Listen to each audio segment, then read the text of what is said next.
additional 3 for passage. Meron din kaming teller for freight. Yan ay sa mga cargos na going to Cebu, mga rulings, mga bananas, at kahit ano.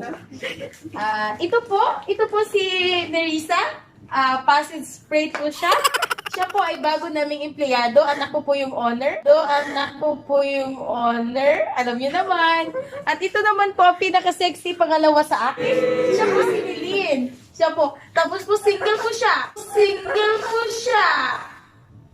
Not available daw. Kaya kasi meron siyang driver na parang si Joey!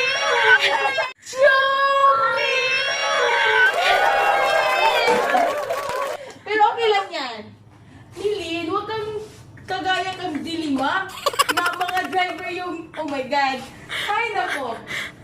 Dito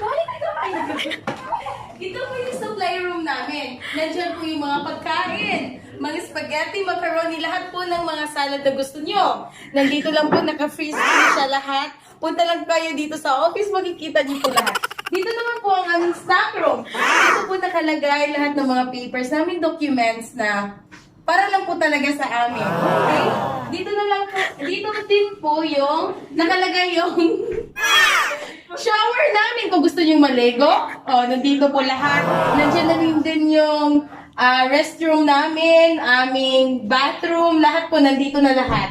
All-in-one na po yan.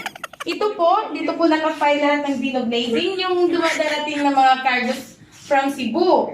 At dito naman po yung pinaka-high-tech po namin na typewriter. Kaya ano po nalagay nito, di ba? High-tech siya. Pagkatapos na ganyan, pipikit siya, kaya ikaw na naman maglagyan. Manual po kasi siya, manual. Ito po. Di ba? Bungacious. Di ba? Ngayon lang kayo nakakita ng ganito.